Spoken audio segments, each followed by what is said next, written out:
Meu filho se casou com uma mulher rica. 3 anos depois, nossas famílias estavam fundindo empresas.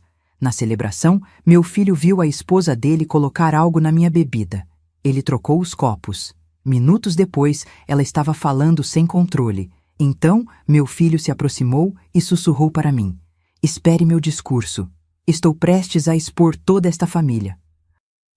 Eu estava parada no meio daquele salão de festas com lustre de cristal, rodeada por 200 pessoas em trajes de gala, quando percebi que minha nora acabava de tentar me drogar.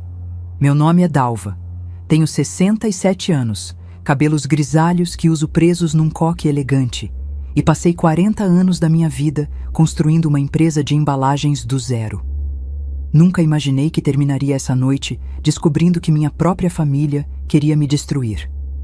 Mas deixa eu voltar alguns segundos. Você precisa entender o que eu vi. A festa estava acontecendo no Espaço Metropolitan, um desses lugares caros de São Paulo, onde cada metro quadrado vale mais que um carro popular. Estávamos celebrando a fusão entre minha empresa e o império têxtil da família Monteiro, a família da minha nora Fabiana. Garçons circulavam com bandejas de champanhe francês. Música suave preenchia o ambiente. Todo mundo sorria. Eu estava próxima ao bar quando vi Fabiana se aproximar da mesa onde haviam deixado minha taça. Ela olhou para os lados, aquele olhar rápido, nervoso, de quem não quer ser vista. Então tirou algo minúsculo do clutch dourado. Um envelope pequeno, branco. Despejou o conteúdo na minha bebida e mexeu discretamente com o próprio dedo. Meu coração disparou. Senti o sangue gelar nas veias, mas antes que eu pudesse reagir, meu filho Ricardo apareceu do nada. Ele tinha visto tudo. Pegou minha taça, trocou pela que estava na mão de Fabiana com um movimento tão natural que ninguém perceberia. Ela nem notou. Ricardo caminhou até mim, me entregou a taça dela, limpa, e sussurrou baixinho, tão baixinho que só eu ouvi: "Bebe tranquila, mãe, eu cuidei de tudo." Então ele voltou para perto da esposa. Sorriu, conversou, como se nada tivesse acontecido. 15 minutos depois, Fabiana começou a falar. E não parava mais. Ela, que sempre foi tão controlada, tão calculista com cada palavra, de repente estava tagarelando sem filtro nenhum. Comentou alto sobre o vestido de uma investidora, reclamou do calor, disse que o canapé estava sem gosto. As pessoas ao redor começaram a olhar, constrangidas. Cristiane, a mãe dela, tentou contê-la. Segurou o braço da filha, mas Fabiana se soltou e riu, uma risada estranha, descontrolada. "Deixa eu falar, mãe. Tô cansada de fingir que gosto dessa gente toda." O silêncio começou a se espalhar pelo salão como uma mancha de vinho em toalha branca. Foi quando Ricardo subiu ao palco, pegou o microfone, olhou para mim. E naquele olhar havia algo que eu não via há muito tempo. O meu filho de verdade.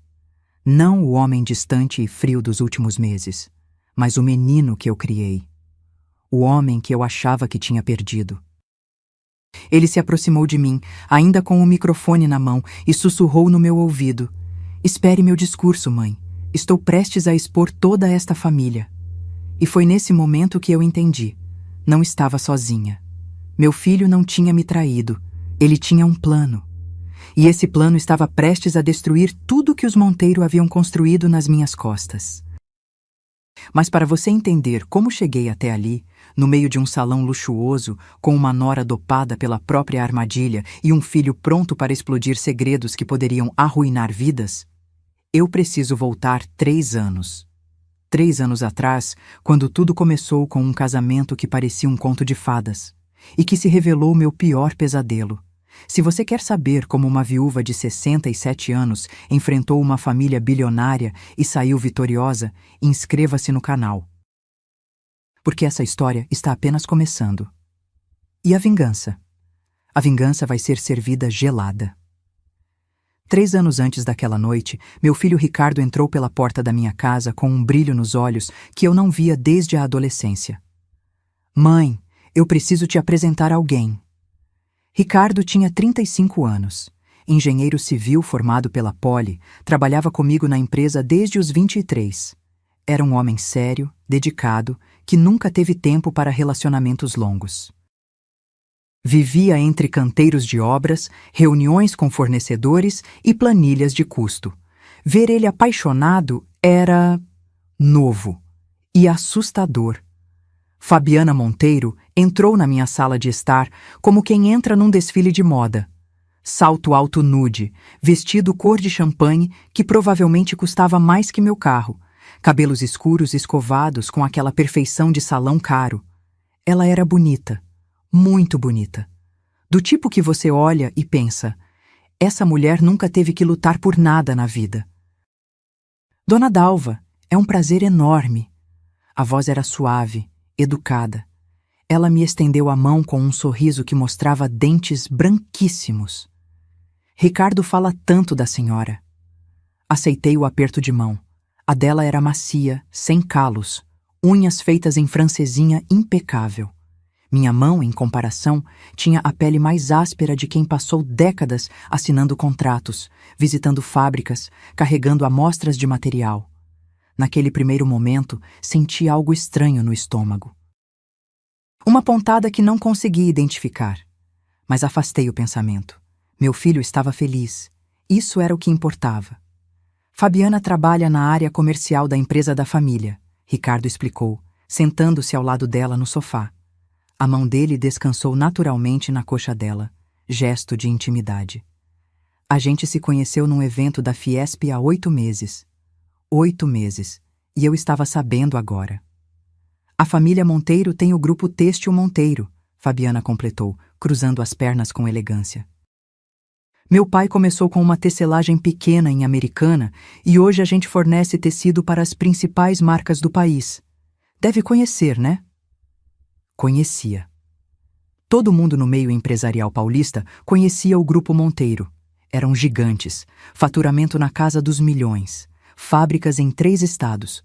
O tipo de empresa que a minha, por maior que tivesse ficado, ainda olhava de baixo. Impressionante, respondi, forçando um sorriso. Deve ser uma responsabilidade grande. Ah, eu ainda estou aprendendo. Ela deu aquela risadinha modesta que não combinou com o brilho nos olhos. Papai quer que eu assuma a diretoria comercial ano que vem. Mas é muita pressão, sabe?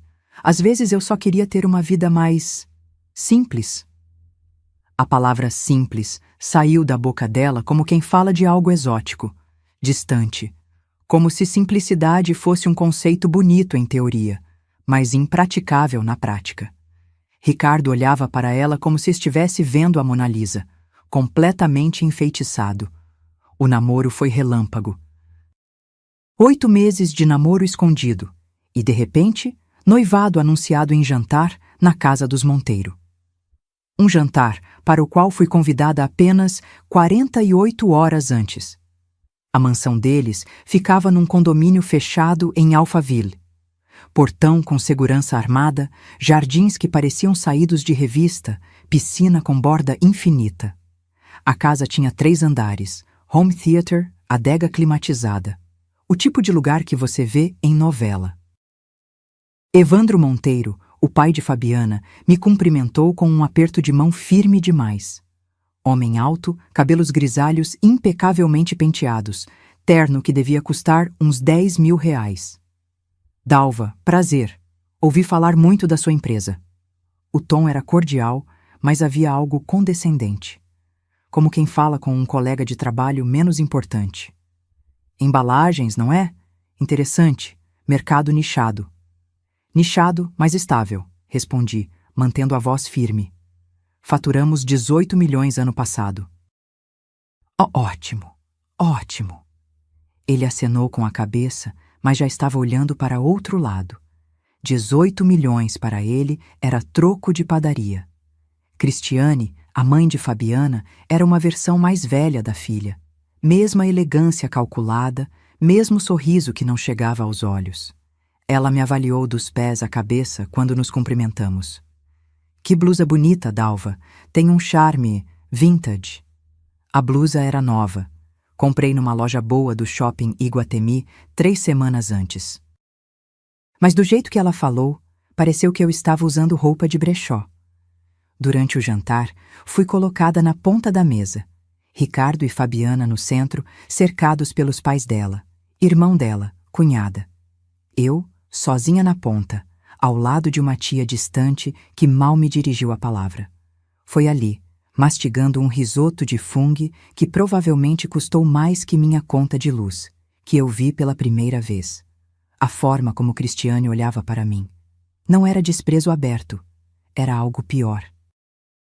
Era como se eu não existisse, como se fosse um obstáculo temporário que logo seria removido. E Fabiana? Ela sorria, segurava a mão de Ricardo, falava sobre os planos de casamento, cerimônia na igreja, festa para 400 convidados, lua de mel na Europa. Mas quando nossos olhares se cruzaram por um segundo, vi algo gelado naqueles olhos castanhos, algo que dizia: "Você não pertence aqui." O casamento aconteceu 6 meses depois. Igreja lotada. Vestido que custou R$ 80.000. Festa no mesmo salão onde, anos depois, minha nora tentaria me drogar. Eu sentei na segunda fileira. A mãe do noivo sempre senta na primeira, mas Cristiane esqueceu de me avisar sobre o protocolo. Fiquei ali, assistindo meu único filho casar com uma mulher que eu não conhecia de verdade, cercada por pessoas que olhavam para mim como se eu fosse uma intrusa. Ricardo estava radiante. Fabiana, deslumbrante. E eu sorri. Chorei nas horas certas. Abracei meu filho. Desejei felicidades. Mas no fundo do peito, aquela pontada estranha estava de volta, só que agora era mais forte. Era como um alarme silencioso dizendo: "Cuidado, algo está muito errado." Eu deveria ter escutado, porque o que veio depois foi pior do que qualquer coisa que eu poderia imaginar. Os primeiros 6 meses de casamento foram uma masterclass em como destruir alguém sem levantar a voz. Fabiana era inteligente. Cruel, mas inteligente.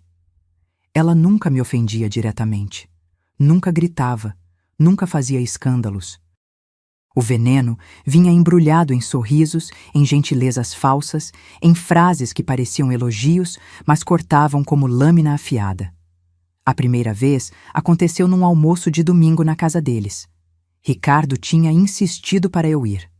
"Mãe, você precisa conviver mais com a família da Fabi. Vocês vão se aproximar." Cheguei às 11h30, pontual como sempre. Trazia um pavê de chocolate que fiz de madrugada, receita da minha mãe, aquela que sempre fez sucesso em todo aniversário, todo Natal. Era meu jeito de contribuir. Fabiana abriu a porta, olhou para o refratário nas minhas mãos. Sorriu. "Ai, sogra, você trouxe sobremesa. Que fofa." Pegou o pavê das minhas mãos como quem pega uma tarefa chata. "Mas a gente já encomendou torta da Gula Gula. Sabe como é, né? Os convidados são chatos com doce. Vou guardar o seu na geladeira. Quem sabe alguém queira depois." Meu pavê nunca saiu da geladeira. Uma semana depois, Ricardo me disse que tinha mofado e tiveram que jogar fora. No almoço, a mesa estava impecável. Toalha de linho branco, louça de porcelana, arranjo de flores que devia custar R$ 300. 12 lugares. Eu fui colocada na ponta, longe de Ricardo. Do meu lado, sentou o tio de Fabiana, um senhor de 70 anos que dormiu metade do almoço. "Dalva, você vai me desculpar, né?" Fabiana disse do outro lado da mesa, voz alta o suficiente para todos ouvirem. "Coloquei você aí porque o tio Osmar tem a audição meio ruim, então achei que você não se importaria de ficar num cantinho mais quieto." Cantinho mais quieto. Como se eu fosse uma peça de decoração que precisava ser escondida. Cristiane, sentada à cabeceira, tomou um gole de vinho e me olhou com aquele sorrisinho que já estava me dando enjoo. "E como vai a sua empresinha, Dalva? Ricardo comentou que vocês perderam um cliente grande mês passado." Empresinha. A palavra saiu tão natural que quase passou despercebida. Quase. "Perdemos um cliente, mas ganhamos 3 maiores", respondi mantendo a voz firme. "Fechamos o trimestre com crescimento de 12%. "Ah, que bom!" Cristiane acenou com a mão, desinteressada. Essas pequenas empresas precisam se esforçar muito mesmo. Não é como ter uma marca consolidada, né? Deve ser tão cansativo. Pequena empresa, marca consolidada, cada palavra escolhida para me colocar no meu lugar. Evandro nem levantou os olhos do prato. Ricardo estava ocupado conversando com o irmão de Fabiana sobre futebol. Nem percebeu. 2 semanas depois, Fabiana apareceu na minha casa sem avisar. Bateu a porta às 3 da tarde, carregando sacolas de uma boutique caríssima do shopping Cidade Jardim. Sogra, posso entrar? Trouxe uma surpresinha para você. Surpresinha. A palavra já chegou carregada de condescendência. Ela entrou, olhou ao redor da minha sala com aquele olhar avaliativo. Minha casa é boa, 3 quartos, quintal, numa rua tranquila do Butantã. Comprei com o suor do meu trabalho. Decorei com gosto. Não é mansão, mas é minha. Que aconchegante, ela disse.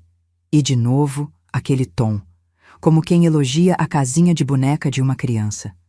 Abriu as sacolas em cima do sofá. Tirou 3 blusas, uma calça social, um blazer. Olha, eu estava fazendo compras e pensei em você. Achei que você precisava renovar o guarda-roupa. Sabe como é? A gente vai ficando mais velha e às vezes perde um pouco o estilo. Peguei uma das blusas. Era bonita, cara, mas era o tipo de roupa que ela usaria, não eu. Fabiana, eu não preciso. Ai, sogra, aceita, é presente. Você não vai me desapontar, né? O sorriso não vacilou, mas os olhos endureceram.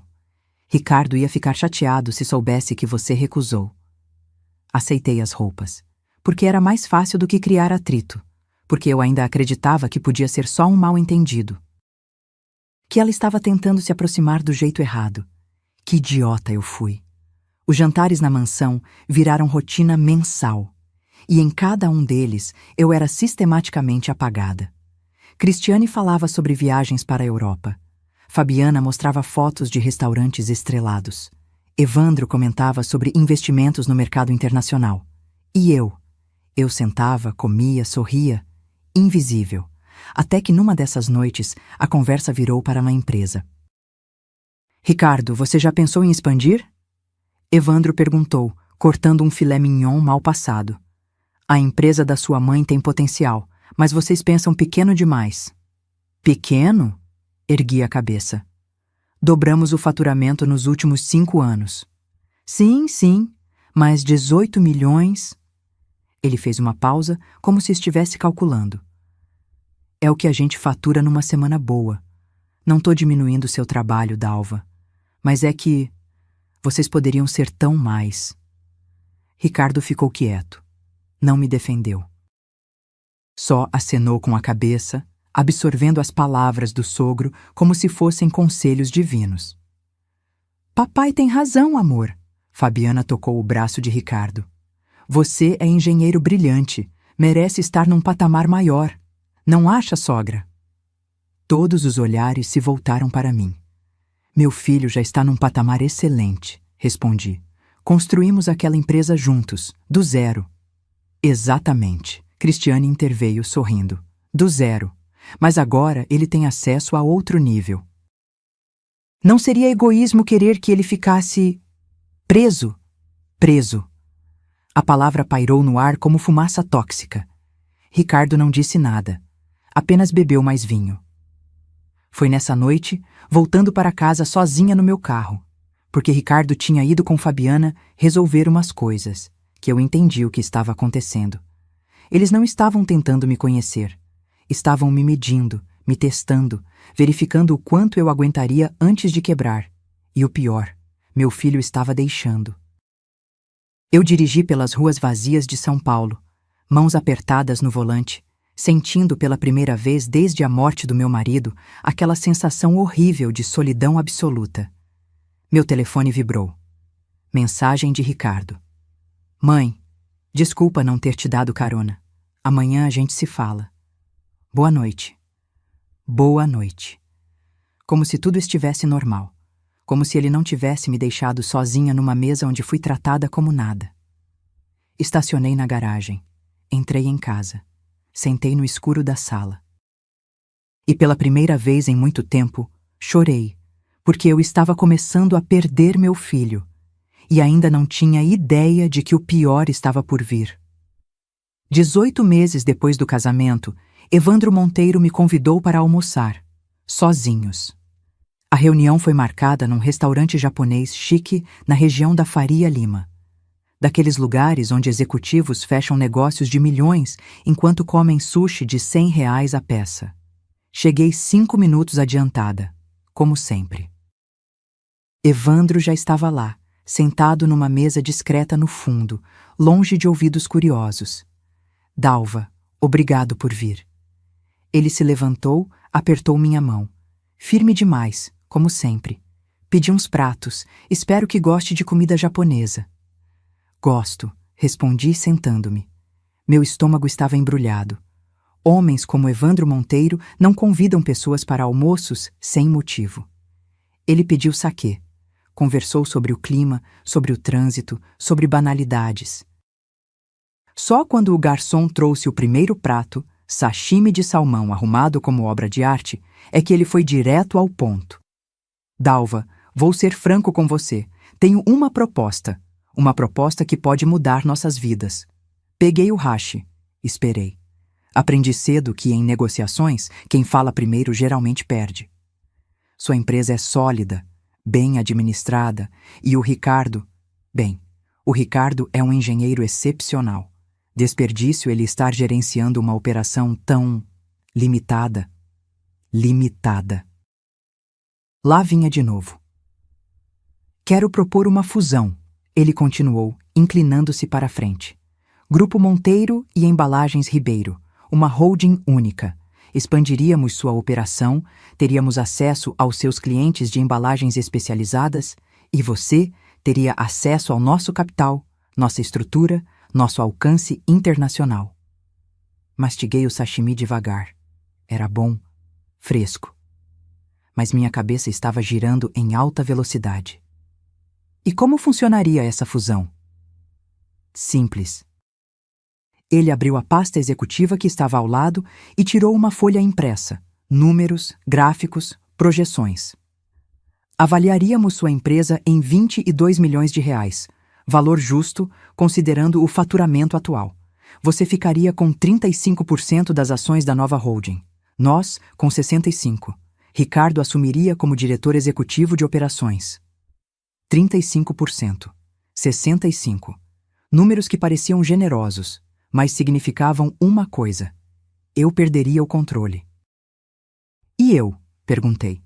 Qual seria meu papel? Você seria conselheira, participaria das decisões estratégicas, mas convenhamos, Dalva? Ele sorriu. Aquele sorriso paternalista que eu estava aprendendo a odiar. Você trabalhou a vida inteira, merece descansar, aproveitar a vida, deixar a nova geração tocar o barco. Descansar. A palavra que homens usam quando querem que mulheres saiam do caminho. Preciso pensar, respondi. Claro, claro, ele acenou com a mão. Mas não demore muito. Oportunidades assim não aparecem sempre. Saí daquele almoço com a cabeça pesada. Dirigi até o escritório da minha advogada, doutora Letícia Amaral. Conhecia ela há 15 anos. Mulher séria, direta, que nunca me passou a mão na cabeça. Mostrei os documentos que Evandro me deu. Letícia leu em silêncio. Depois releu. Pegou uma caneta marca-texto e começou a sublinhar trechos. Dalva, você leu a cláusula 7? Li por cima. Leia de novo, com atenção. Peguei o papel. Cláusula 7, parágrafo 3.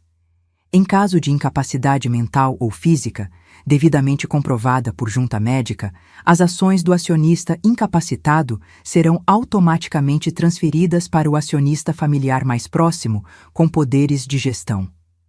Meu sangue gelou. Isso significa... Comecei. Isso significa que se por qualquer motivo te declararem incapaz, suas ações vão para o Ricardo.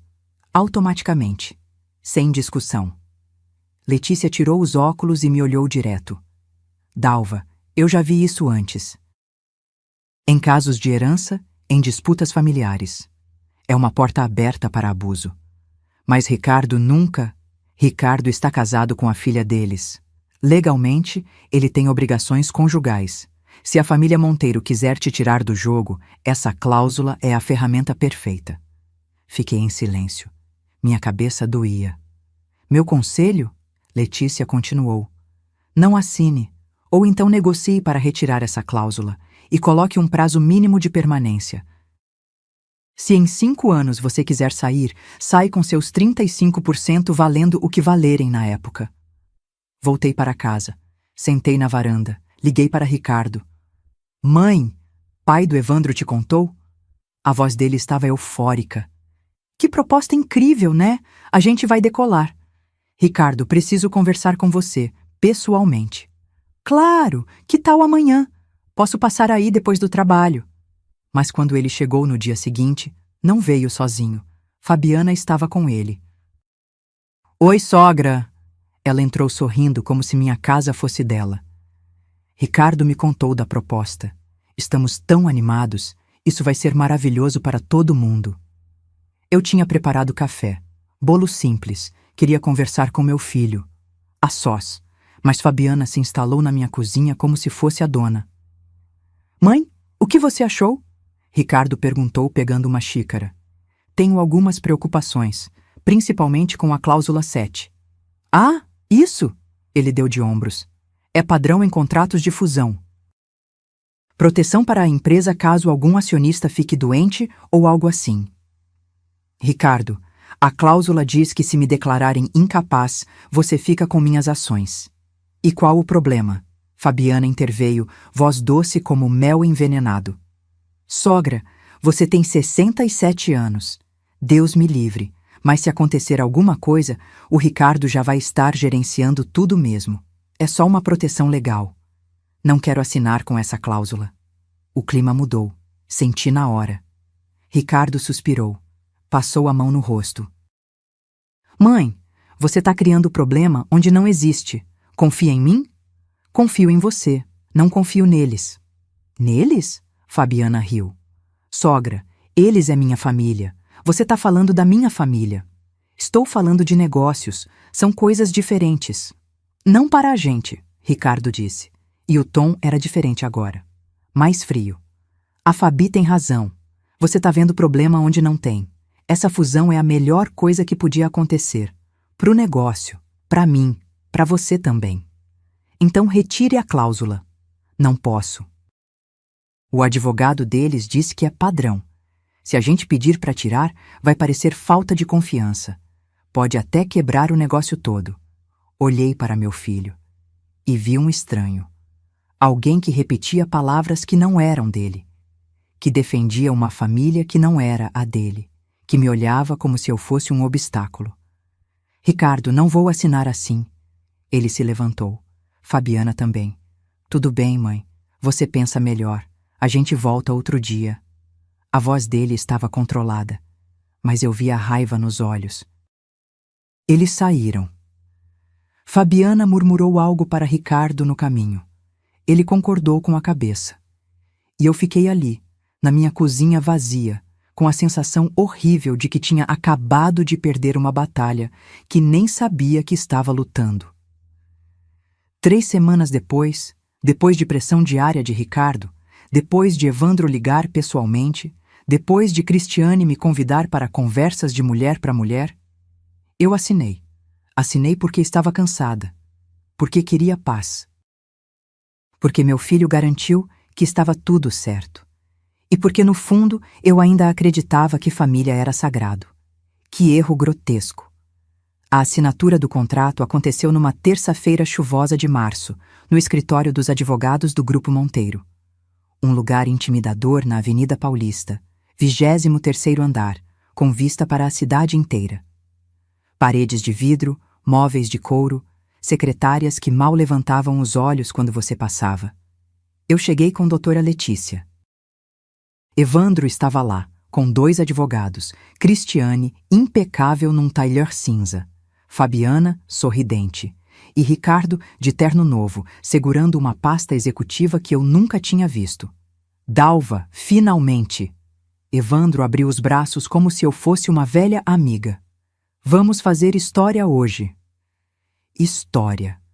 A palavra parecia grandiosa, importante. Como se estivéssemos construindo algo maior que nós. Mentira. Estávamos construindo minha jaula. Assinei cada página, 37 páginas no total. Rubriquei. Datei. Doutora Letícia ao meu lado, tensa, mas respeitando minha decisão. Quando terminei, Evandro abriu uma garrafa de champanhe francês. Brindamos. Tiramos fotos. Ricardo me abraçou. Obrigado por confiar, mãe. Você não vai se arrepender. Mas eu já estava me arrependendo. Sentia no estômago, naquele lugar onde as mulheres sempre sabem quando algo está errado. As primeiras 2 semanas foram normais. Reuniões de transição, apresentação de equipes, integração de sistemas. Eu participava de tudo, dava opinião, era ouvida. Até que não era mais. A mudança foi sutil, quase imperceptível. Primeiro, começaram a marcar reuniões importantes em horários que esqueciam de me avisar. Eu chegava no escritório e descobria que tinha acontecido uma decisão grande sobre fornecedores, sem minha participação. Ai, Dalva, desculpa. A secretária nova, contratada por Fabiana, fazia cara de inocente. Eu jurava que tinha te colocado no e-mail. Deve ter sido erro do sistema. Erro do sistema. 3 vezes na mesma semana. Depois, meu acesso aos relatórios financeiros começou a atrasar. Eu recebia os números com 1 semana de diferença. Quando questionava, sempre tinha uma desculpa. O contador novo está ajustando o formato. Logo você recebe tudo atualizado.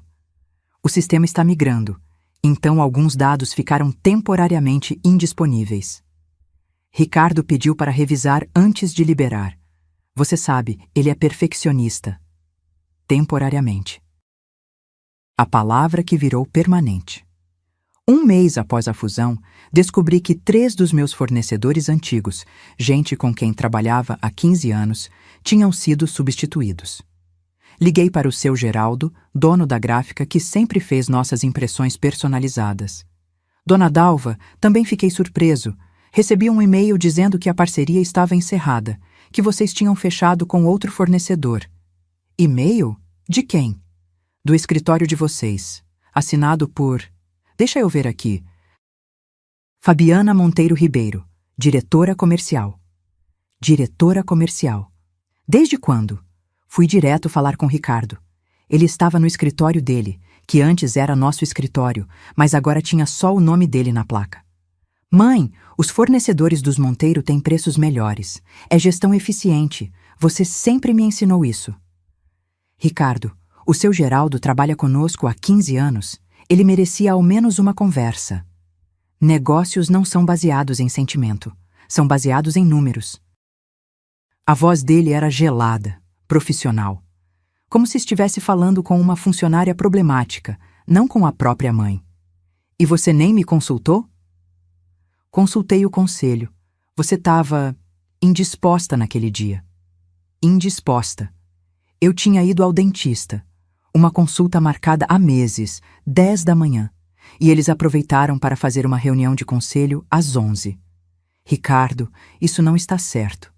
Ele suspirou, aquele suspiro cansado que eu estava ouvindo cada vez mais. Mãe, talvez seja a hora de você relaxar um pouco, aproveitar a vida, deixar a gente tocar as coisas. Você trabalhou demais por tempo demais, merece descansar. Descansar. De novo aquela palavra maldita. Não quero descansar, quero trabalhar. É minha empresa.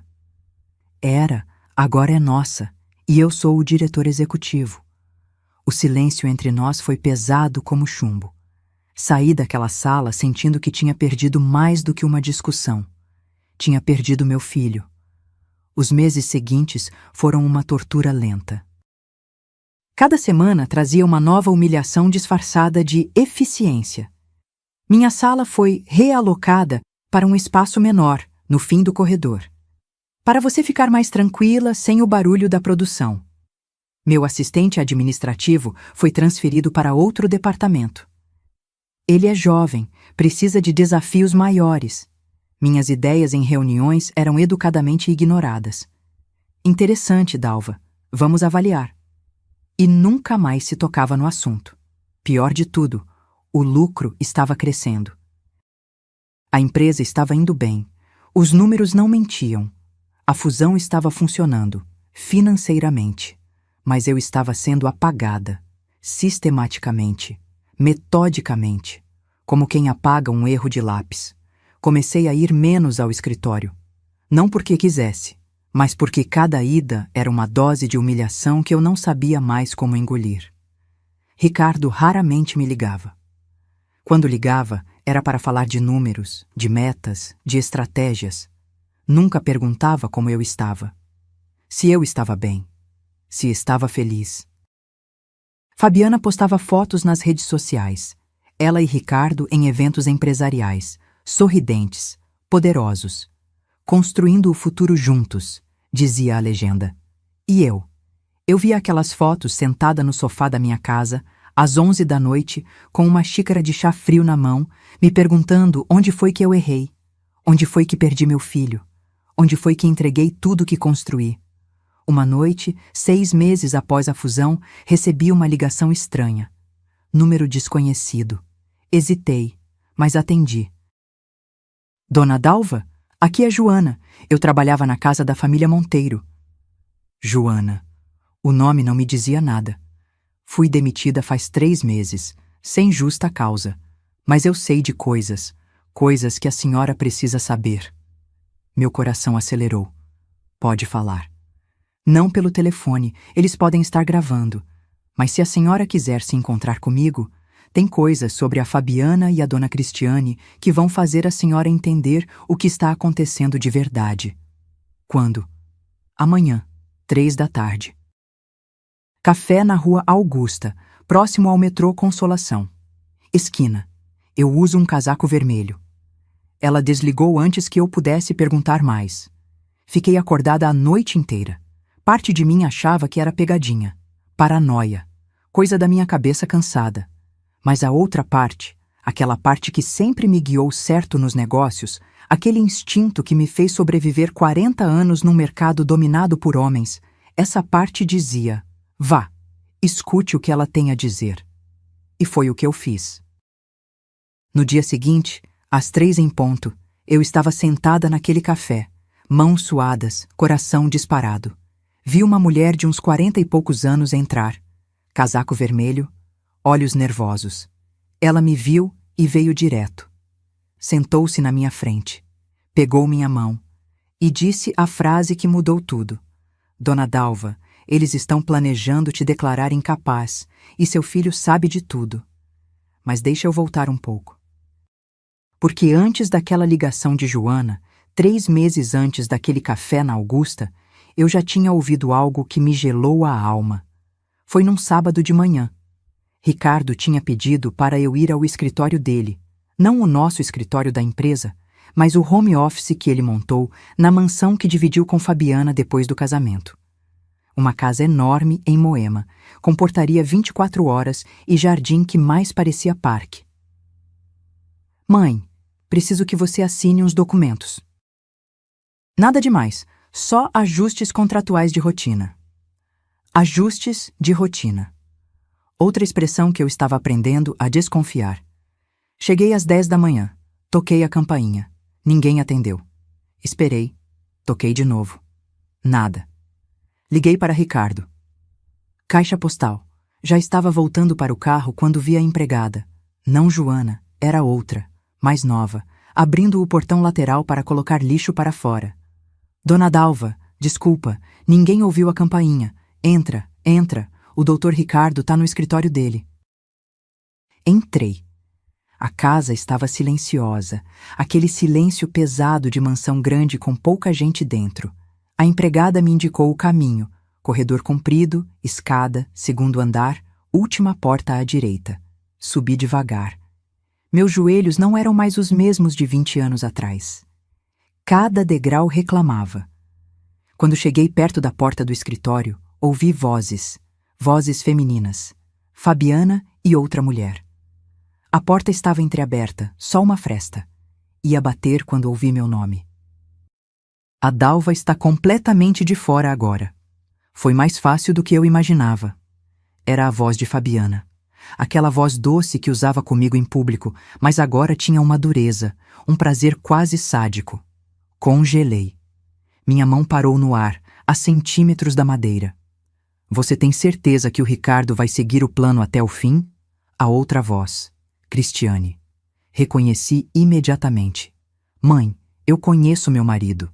Ele é ambicioso, e ambição é fácil de manipular. Ele quer crescer, quer ser grande. E a velha? A velha é o passado. Ele já entendeu isso. Velha. A palavra saiu tão naturalmente que doeu mais do que qualquer tapa na cara. Mas e se ela resistir? Cristiane insistiu. E se ela começar a fazer perguntas sobre os médicos? Médicos? Que médicos? Não vai. A gente foi cuidadosa. Os exames de rotina dela passam pela nossa clínica agora. O Dr. Tavares já sabe o que fazer.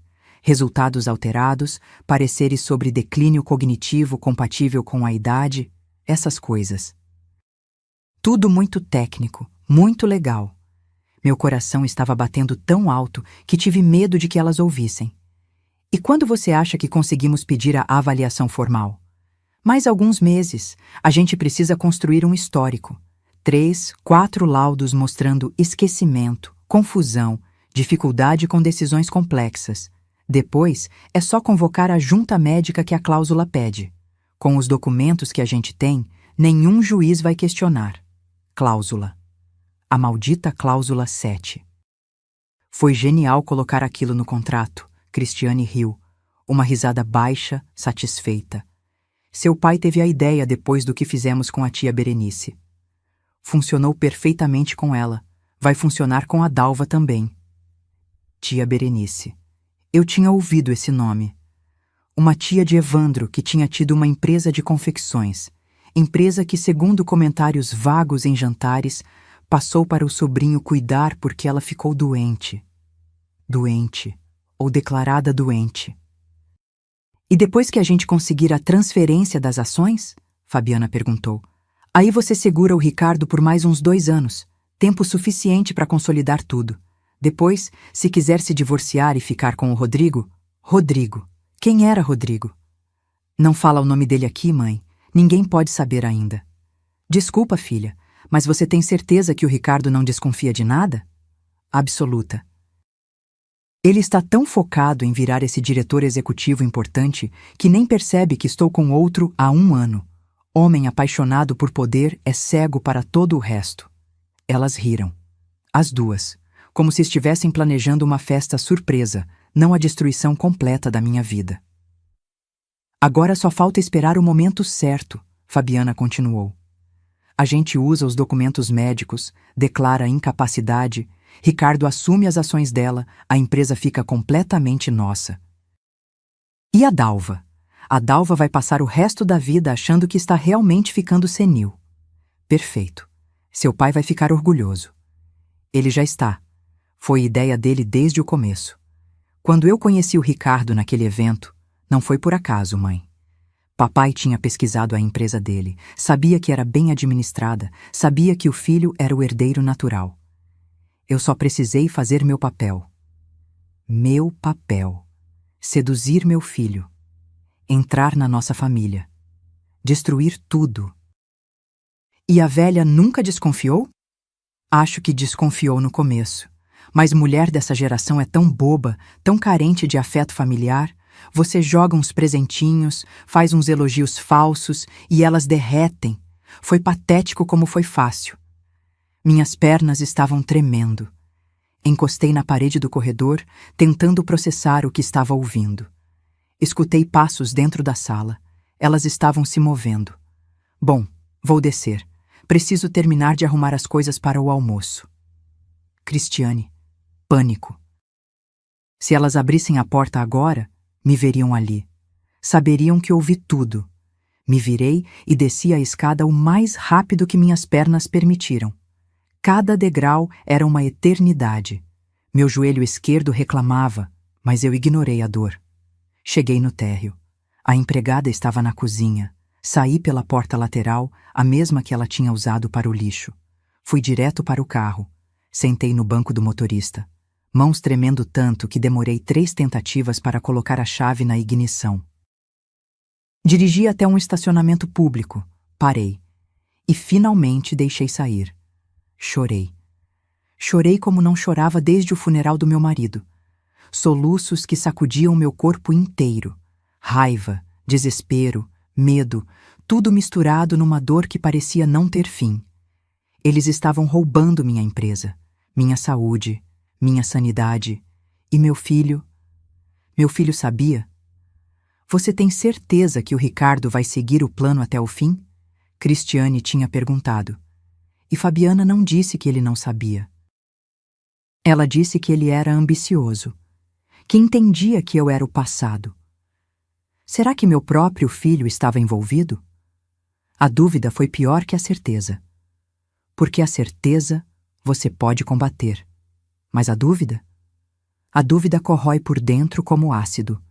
Fiquei naquele estacionamento por 2 horas, apenas sentada, respirando, tentando entender o que fazer. Ligar para a polícia? Dizer o quê? Que ouvi uma conversa através de uma porta? Que desconfio que vão falsificar laudos médicos? Confrontar Ricardo? E se ele estivesse envolvido, só ia alertá-los que eu sabia. Confrontar os Monteiro seria minha palavra contra a deles. Uma senhora de 67 anos acusando uma família bilionária de conspiração. Quem ia acreditar em mim? Precisava de provas, precisava de ajuda, precisava de alguém que entendesse o que estava acontecendo. Peguei o telefone. Liguei para a doutora Letícia. Dalva, tudo bem? Não, nada está bem. Preciso te ver. Urgente. Estou no escritório até às 6. Vem agora? Vou. Naquele dia, sentada na sala da minha advogada, contei tudo. Cada palavra que ouvi, cada desconfiança, cada humilhação dos últimos meses. Letícia me ouviu em silêncio, tomou notas, e quando terminei, ela me olhou com uma expressão que eu nunca tinha visto, raiva pura. Dalva, vou te falar uma coisa, e quero que você escute bem. Você não está louca. Você não está paranoica. Isso é real. E é grave. O que eu faço? Primeiro, a gente junta provas. Segundo, a gente protege você. E terceiro, ela pausou. Me olhou direto nos olhos. Terceiro, a gente vai destruir esse plano deles, mas vai precisar de coragem e paciência. Respirei fundo. Pela primeira vez em meses, senti algo diferente da desespero. Senti raiva. E raiva, descobri naquele momento, era muito mais útil que tristeza. Então vamos começar. 3 meses depois daquela conversa no escritório de Letícia, eu estava mergulhada numa rotina de investigação silenciosa. Letícia tinha contratado um investigador particular, Sr. Campos, homem discreto de uns 50 anos, ex-policial civil que agora trabalhava com casos de fraude empresarial. Ele começou devagar. Verificou meus exames médicos dos últimos 6 meses. Descobriu que 3 deles tinham sido realizados na Clínica Santorini, uma clínica particular caríssima em Pinheiros, que Fabiana tinha sugerido que eu usasse. Para você ter o melhor atendimento, sogra. Lá eles tratam você como rainha. Os exames mostravam coisas estranhas, leve comprometimento cognitivo, sinais iniciais de confusão temporal. Recomenda-se acompanhamento neurológico próximo. Letícia pediu uma segunda opinião. Me levou num neurologista de confiança dela, Dr. Paulo Mendes, médico com 40 anos de carreira, respeitado, incorruptível. Ele me examinou por 3 horas. Testes de memória, raciocínio lógico, coordenação motora. Conversou comigo sobre minha vida, minha empresa, meus desafios. No final, me olhou por cima dos óculos de leitura. Dona Dalva, a senhora está com a cognição perfeita para a sua idade. Na verdade, acima da média. Esses laudos que a senhora me mostrou são, no mínimo, exagerados. No máximo, fraudulentos. Fraudulentos. A palavra que eu precisava ouvir. A confirmação de que eu não estava enlouquecendo. Sr. Campos investigou a Clínica Santorini. Descobriu que o Dr. Tavares, o médico que assinava meus laudos, tinha conexões antigas com a família Monteiro. Tinha sido médico particular de Evandro por anos. E tinha um histórico nebuloso. 3 processos no Conselho Regional de Medicina por laudos questionáveis, todos arquivados misteriosamente. Mas eu precisava de mais. Precisava entender a extensão do plano. Precisava saber se tinham feito isso antes. Foi quando Joana ligou. Naquele café na Rua Augusta, sentada numa mesa no fundo, longe das janelas, ela me contou tudo. Joana tinha 43 anos, trabalhou na mansão dos Monteiro por 6 anos. Começou como faxineira, depois virou governanta, pessoa de confiança. Via tudo, ouvia tudo. Dona Dalva, eu não queria te procurar. Tenho medo, mas minha consciência não me deixa em paz. Suas mãos tremiam ao redor da xícara de café. Eu vi eles fazerem isso antes, com a tia do seu Evandro, Dona Berenice. Conta! Joana respirou fundo. Dona Berenice tinha uma empresa de confecções, empresa dela, construída do zero, igual à senhora. Ela tinha 68 anos quando eles começaram. O Evandro queria a empresa. Disse que era para o bem da família, que ia expandir o legado. A história era horrivelmente familiar. Convenceram ela a fazer uma fusão. Mesma história. Vamos unir forças, você merece descansar. Ela assinou e depois começou a ficar confusa. Pelo menos era o que eles diziam. Ela estava confusa mesmo? Não, Dona Berenice era lúcida. Eu conversava com ela. Ela percebia que estava sendo afastada das decisões, reclamava. Mas aí começaram os laudos médicos. Alzheimer precoce, demência senil, um médico atrás do outro confirmando. E o que aconteceu? Conseguiram interdição judicial. Disseram que ela não podia mais cuidar dos próprios negócios. As ações foram transferidas para o Evandro como curador. Ela morreu 2 anos depois, num asilo caro em Campos do Jordão. Sozinha, sem acesso ao próprio dinheiro. Meu estômago revirou. Joana, por que você foi demitida? Ela olhou em volta, nervosa. Baixou a voz. Porque eu vi documentos. Estava limpando o escritório do seu Evandro e vi uma pasta aberta na mesa. Seu nome estava lá. Projeto DR, Dalva Ribeiro. Tinha cronograma, tinha cópias de exames, tinha até esboço de petição judicial. Você tem esses documentos? Não consegui tirar foto de tudo, mas tirei de algumas páginas. Ela pegou o celular. Mostrou. Fotos tremidas, mas legíveis. Era um cronograma. Linha do tempo. Março. Iniciar exames médicos. Maio. Terceiro laudo confirmando declínio. Agosto. Avaliação psiquiátrica compulsória. Outubro. Petição de interdição. Dezembro. Transferência de ações. Estávamos em julho. Faltavam 3 meses para a petição. Eles vão te internar, Dona Dalva, numa clínica psiquiátrica particular. Dizem que é para seu próprio bem. E lá dentro você vai realmente começar a ficar confusa, pelos remédios, pela solidão, pelo tratamento. Lágrimas escorreram pelo meu rosto. Não de tristeza, de raiva absoluta. Tem mais uma coisa, Joana continuou. Sobre seu filho. Meu coração parou. Ele sabe? Eu não sei, mas ouvi conversas. A Fabiana fala com a mãe dela sobre manter o Ricardo focado. Sobre não deixar ele questionar. E tem um cara, um tal de Rodrigo, sócio do pai dela. Vi ela com ele 2 vezes, no shopping, escondidos, nos fundos do estacionamento da empresa. Eles se beijaram. Fabiana estava traindo meu filho, enquanto usava ele para me destruir. Joana, você toparia falar tudo isso oficialmente? Para minha advogada? Para a polícia, se for necessário? Tenho medo. Eles têm muito poder, Dona Dalva. Eu sei. Mas se você me ajudar, eu te protejo. Financeiramente, legalmente. E quando isso acabar, você vai ter um emprego na minha empresa, com carteira assinada, com respeito. Ela ficou em silêncio. Pensei que fosse recusar. Então, ela acenou com a cabeça. Tá certo. Vou te ajudar. Mas, por favor, não deixa eles saberem que fui eu, pelo menos até tudo estar resolvido. Prometo. Saímos daquele café 2 horas depois. Joana me passou todos os contatos que tinha.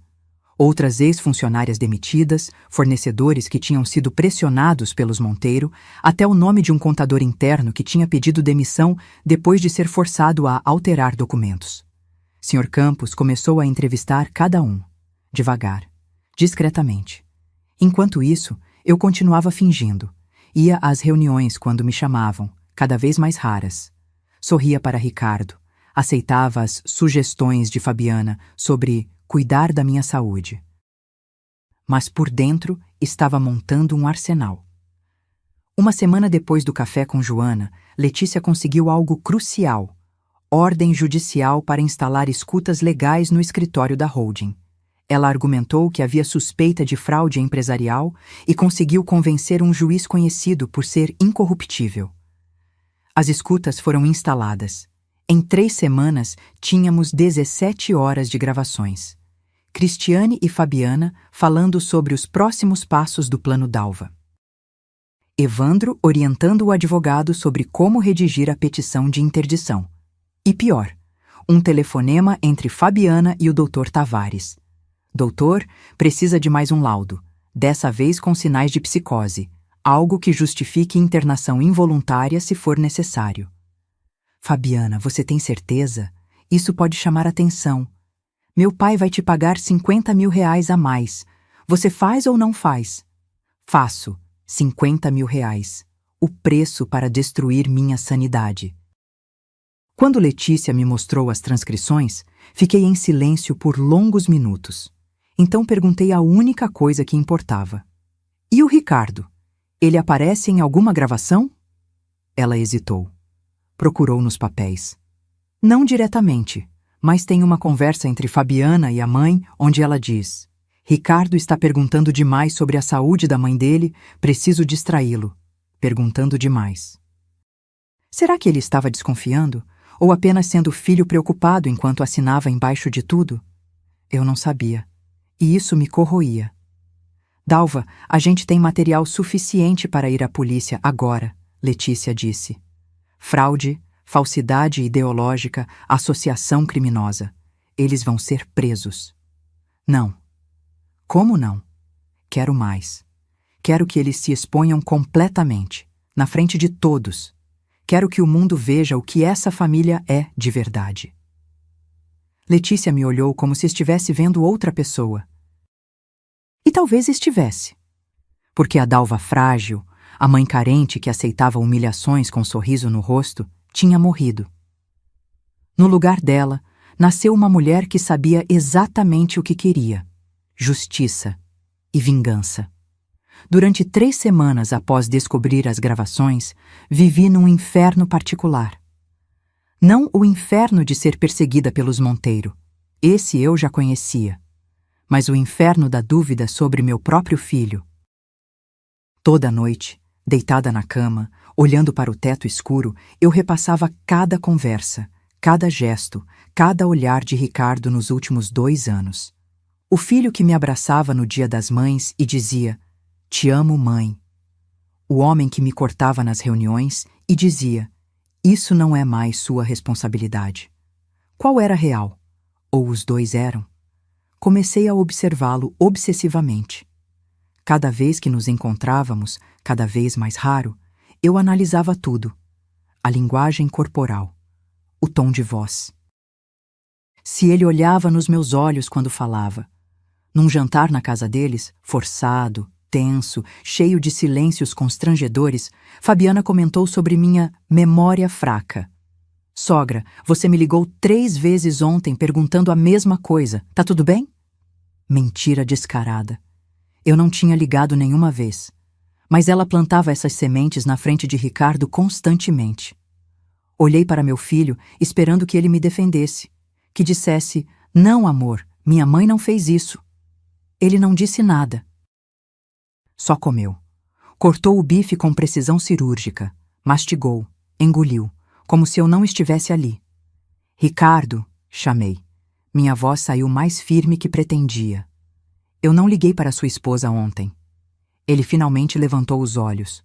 Mãe, talvez você não se lembre. Acontece. Com a idade. Não tem nada a ver com idade. Eu não liguei. Verifique o histórico do telefone dela se quiser. Fabiana deu aquela risadinha. Ai, sogra, não precisa ficar nervosa. Foi só um comentário. Um comentário mentiroso. O clima mudou. Fabiana parou de sorrir. Ricardo largou os talheres. Mãe, por favor, não vamos fazer uma cena. Cena? Estou defendendo minha sanidade. Sua esposa está dizendo que fiz algo que não fiz. Fabi não quis ofender. Você está interpretando mal. Interpretando mal. Repeti devagar. Como interpretar isso, Ricardo? Como interpretar que vocês estão constantemente insinuando que estou perdendo a cabeça? Silêncio pesado. Fabiana olhou para Ricardo. Uma troca rápida de olhares que eu não consegui decifrar. Ninguém está dizendo isso, Ricardo falou, controlado demais. Mas convenhamos, mãe.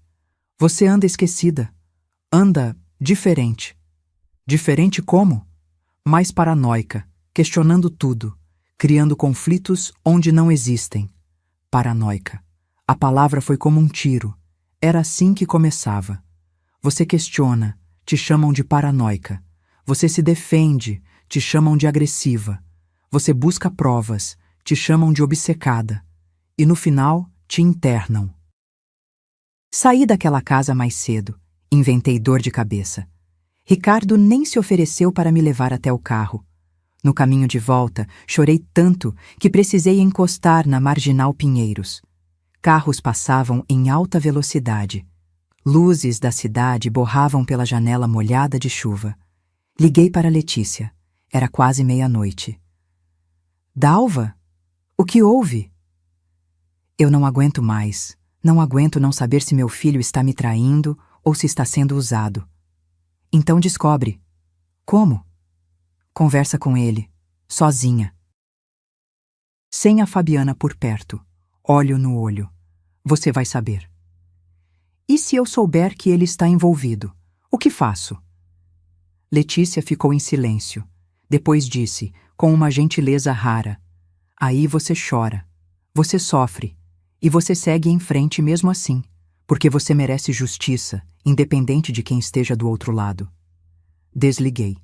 Fiquei mais 20 minutos ali, tentando juntar coragem para fazer o que precisava ser feito. 3 dias depois, liguei para Ricardo. Ligação direta, sem avisar, meio da tarde. Mãe? Preciso falar com você. Pessoalmente. Sozinho. Hoje não dá, estou... Não é pedido, Ricardo. É urgente. E precisa ser só nós dois. Ele hesitou. Ouvi vozes ao fundo. Fabiana perguntando algo. Tá, posso passar aí às 8 da noite. Não, aqui não. No apartamento do seu pai. O apartamento do meu falecido marido, pai de Ricardo, ainda estava no meu nome. Ficava no Ipiranga, num prédio antigo, mas bem cuidado. Era pequeno, 2 quartos, mas tinha sido nosso primeiro lar. Guardávamos como investimento, mas também como memória. Ninguém ia lá faz meses. Era neutro, privado, sem escutas dos Monteiro. Por que lá? Porque sim, 8 horas. Não me decepcione. Desliguei antes que ele pudesse discutir. Cheguei às 7h30. Abri o apartamento. Cheiro de mofo, poeira acumulada. Liguei as luzes. Sentei no sofá onde eu e meu marido planejamos nossa vida. Onde Ricardo dormiu quando era bebê. Onde fomos felizes. Ricardo chegou pontualmente às 8. Bateu na porta. Entrei e pela primeira vez em meses vi algo diferente no rosto dele. Cansaço, olheiras profundas, mandíbula tensa. Ele parecia 10 anos mais velho. Mãe, o que foi? Tá tudo bem? Senta. Ele sentou. Eu fiquei de pé. Precisava dessa vantagem, desse controle. Ricardo, vou te fazer uma pergunta e quero que você olhe nos meus olhos quando responder. Ele ficou quieto, esperando. Você sabe que sua esposa e a família dela estão tentando me declarar incapaz para roubar minhas ações? Vi a reação. Seus olhos se arregalaram. Genuína surpresa ou teatro perfeito. Do que você está falando? Laudos médicos falsos, plano de interdição judicial, cronograma para me internar. Você sabe disso? Mãe, você tá... Ele parou. Respirou. Começou de novo. Isso é loucura. Loucura. Interessante você usar essa palavra. Não é o que eu quis dizer. Então, o que você quis dizer? Que isso não faz sentido. Por que a Fabi faria isso? Pela empresa, pelo dinheiro e porque ela está te traindo com um sócio do seu sogro chamado Rodrigo. Dessa vez a reação foi diferente. Vi dor cruzar o rosto dele, rápida, mas real. Como você... Eu sei de muita coisa, Ricardo. Tenho investigador, tenho provas, tenho gravações. A pergunta é, você também sabe? Ou é só mais uma vítima deles? Ele se levantou, andou até a janela. Ficou ali, de costas, olhando para a rua. O silêncio durou uma eternidade. Quando ele finalmente falou, a voz estava quebrada. Eu descobri faz 2 meses. Meu mundo parou. Descobriu o quê? Tudo. Os e-mails entre a Fabi e o Rodrigo. As conversas dela com a mãe sobre você. Os planos para a empresa. Tudo. 2 meses? Minha voz saiu quase num grito. Você sabe há 2 meses e não me contou? Ele se virou. Tinha lágrimas nos olhos. Porque eu sou um covarde. Porque fiquei com medo. Com vergonha. Com raiva. Porque não sabia como te contar que eu fui o idiota que trouxe essa mulher para dentro da nossa família. As lágrimas dele me quebraram. Pela primeira vez em quase 1 ano, vi meu filho de verdade. Não o robô corporativo, não o marido manipulado, mas o menino que eu criei. Como você descobriu? Deixei meu notebook no escritório de casa. Voltei para buscar. Vi ela logada no e-mail dela, conversando com a mãe, lendo mensagens sobre você. Sobre como o plano estava na fase final. Eu confrontei ela. E ela negou. Disse que eu estava interpretando mal, que eram conversas tiradas de contexto. Me convenceu por 2 dias, até que encontrei os laudos, os falsos, com sua assinatura forjada autorizando exames que você nunca fez. Por que não veio falar comigo imediatamente? Porque antes de te proteger, eu quis proteger a mim mesmo. Quis ter certeza absoluta. Quis entender quanto daquilo era real, quanto era eu sendo paranoico, e quanto tempo eu tinha sido usado. Ele sentou de novo. Cobriu o rosto com as mãos. Mãe, me perdoa. Por favor, eu estraguei tudo. Trouxe uma víbora para dentro da nossa casa. Deixei ela te humilhar, te afastar de mim, e quase deixei ela te destruir. Sentei ao lado dele. Peguei sua mão. Estava gelada. Você está envolvido no plano deles? Nunca. Juro pela memória do meu pai. Eu nunca quis te machucar. Olhei nos olhos dele e vi verdade. Então me ajuda a destruir eles.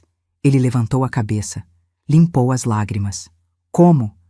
E foi nesse momento que contei meu plano. Nos 15 dias seguintes, minha sala de estar virou quartel-general de guerra. Ricardo, Letícia, Sr. Campos, Joana, meu contador de confiança, Nelson, homem de 60 anos que trabalhava comigo desde o começo, e eu, reunidos todas as noites, depois das 9, quando tínhamos certeza que ninguém estava seguindo Ricardo.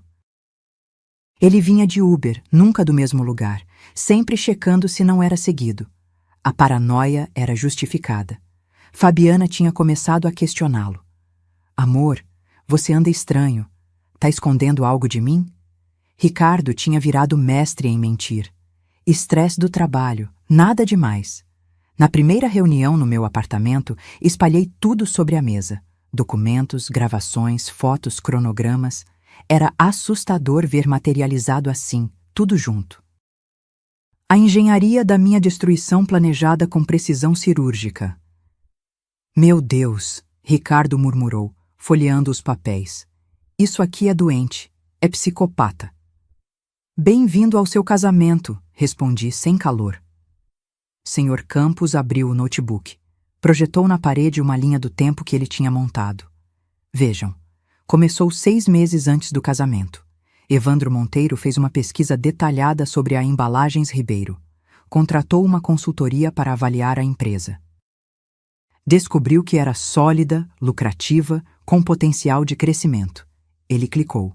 Outra tela. Aí apresentou a filha ao Ricardo num evento que não foi coincidência. O convite dele foi articulado por um cliente em comum, cliente que, surpresa, recebe descontos especiais do Grupo Monteiro. Eles planejaram até nosso primeiro encontro? Ricardo estava branco. Até isso? Tudo, Sr. Campos confirmou. E tem mais. O Grupo Monteiro está falido. Silêncio absoluto na sala. Como assim falido? Perguntei. Nelson, meu contador, pegou uma pasta, ajustou os óculos. Consegui acesso, legal, através de parceiros do Tribunal de Justiça, aos balanços reais do Grupo Monteiro. Não os que eles apresentam publicamente. Os reais. Ele colocou papéis na mesa. Eles devem 95 milhões de reais para bancos, fornecedores, investidores internacionais. Fizeram investimentos ruins nos últimos 5 anos, expansão mal planejada, fábricas que não deram retorno. Uma delas na Bahia faliu completamente, prejuízo de 30 milhões. 95 milhões? Ricardo repetiu, incrédulo. Mas eles vivem como se fossem bilionários. Fachada, Nelson disse. A mansão? Hipotecada 3 vezes. Os carros? Leasing empresarial. As viagens? Financiadas com crédito que eles não conseguem pagar. Eles estão num castelo de cartas prestes a desabar. E a fusão? Comecei a entender. A fusão era oxigênio.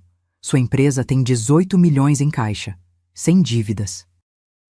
Fluxo positivo. Eles precisavam desse dinheiro para cobrir os buracos. Não era expansão, era sobrevivência. Olhei para os números. A mentira era tão grande, tão absurda, que quase parecia impossível. Eles iam usar meu dinheiro para pagar as dívidas deles? Exatamente. E depois, com você fora do caminho, Ricardo seria só um funcionário. Eventualmente, eles dariam um jeito de tirar ele também. Provavelmente através de um divórcio onde a Fabiana ficaria com parte das ações dele. Ricardo passou a mão pelo cabelo. Eu sou tão idiota. Como eu não vi isso? Porque você estava apaixonado, Letícia disse, não sem gentileza. E pessoas apaixonadas são cegas. É biologia. Não me consola. Sr. Campos continuou clicando. Mais fotos. Fabiana e Rodrigo. Shopping Cidade Jardim, estacionamento, hotel, motel. O amante dela é Rodrigo Bastos, sócio minoritário do Evandro. 32 anos, casado, 2 filhos. Ele e Fabiana estão juntos há 1 ano e meio. 1 ano e meio. Praticamente desde o casamento. Tem mais, Sr. Campos disse. Conseguimos acessar, através de uma fonte que não posso revelar, conversas de WhatsApp entre Fabiana e Rodrigo.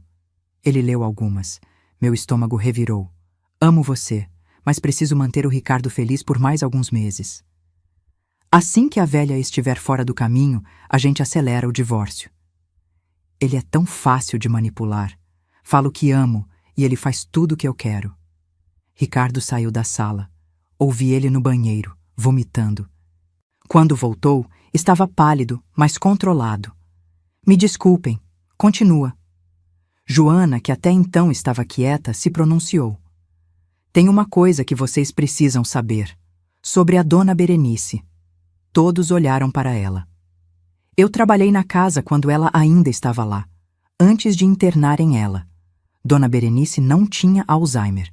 Eu conversava com ela todo dia. Ela era lúcida, sabia exatamente o que estavam fazendo. E por que não se defendeu? Perguntei. Tentou. Contratou advogado. Mas o Evandro tinha dinheiro, influência, médicos comprados. O juiz acreditou nos laudos, não nela. Uma senhora de 68 anos contra uma família poderosa? Não teve chance. O que aconteceu com ela? Ficou num asilo em Campos do Jordão, medicada até não saber mais o próprio nome.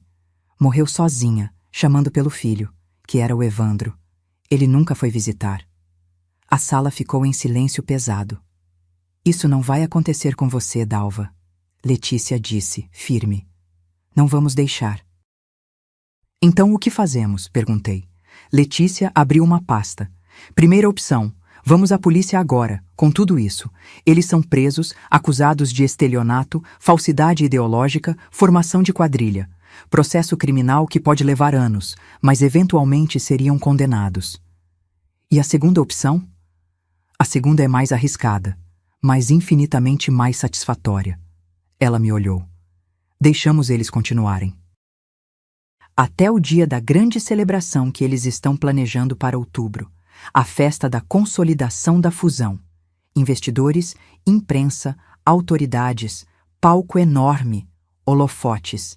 E no meio da festa, na frente de todo mundo, a gente explode tudo. Exposição pública, murmurou o Sr. Campos. Humilhação completa. Exatamente. Eles não vão só para a prisão. Vão perder reputação, credibilidade, contratos. Vão virar escândalo nacional. Ricardo se levantou, caminhou pela sala. Isso significa que eu preciso continuar fingindo, por mais 2 meses, dormindo do lado dela, ouvindo ela mentir, sendo cúmplice passivo. Sim, Letícia respondeu.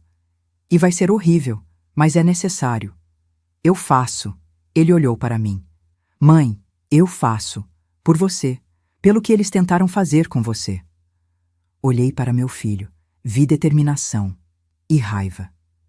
Então vamos fazer isso, decidi. Mas tem que ser perfeito. Um erro e eles nos destroem. Nelson pegou uma caneta. Vou precisar de acesso aos documentos financeiros reais deles. Quanto mais provas de fraude fiscal, melhor. Consigo isso, Ricardo disse. Tenho acesso ao sistema. Posso baixar tudo sem deixar rastro. E eu continuo juntando depoimentos de ex-funcionários, Joana completou. Sr. Campos acenou. Vou intensificar a vigilância. Cada movimento deles vai estar documentado. Letícia olhou para mim. Dalva, você precisa continuar parecendo frágil, indo aos médicos deles, fazendo os exames.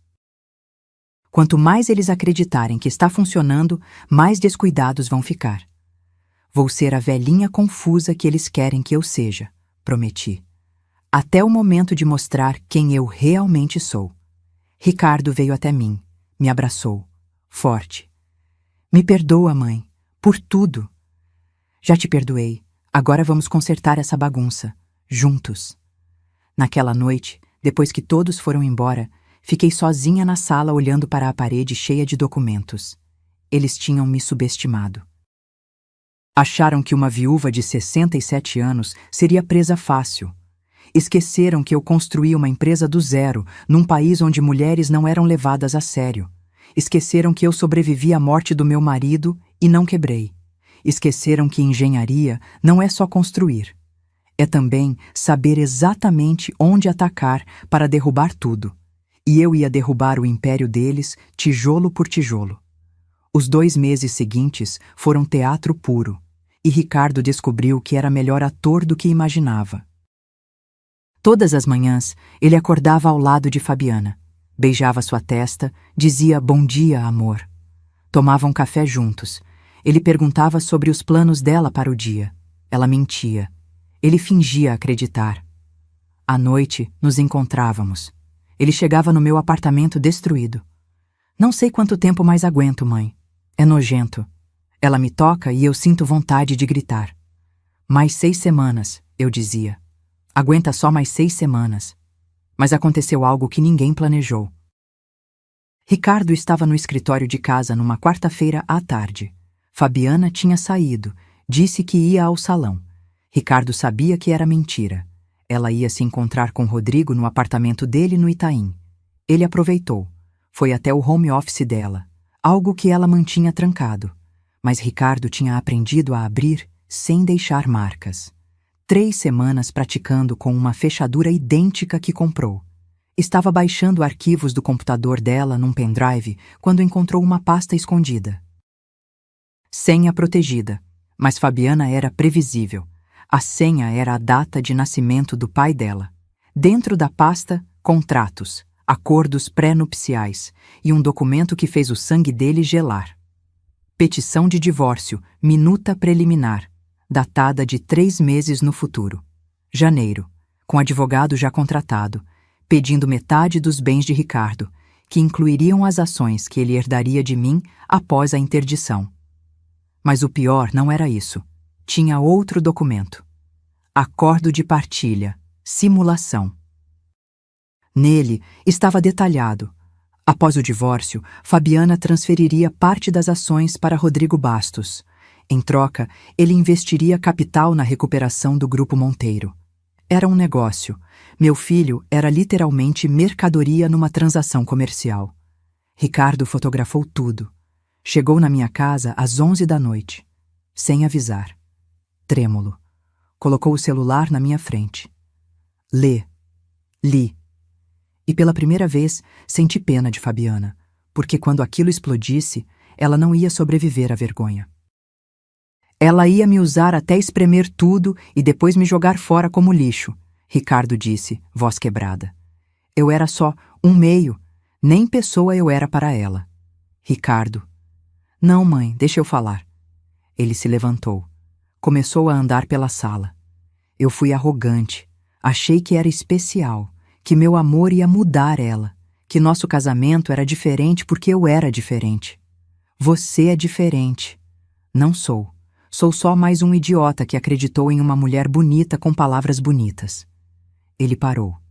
Olhou para mim. Mas sabe o que é pior?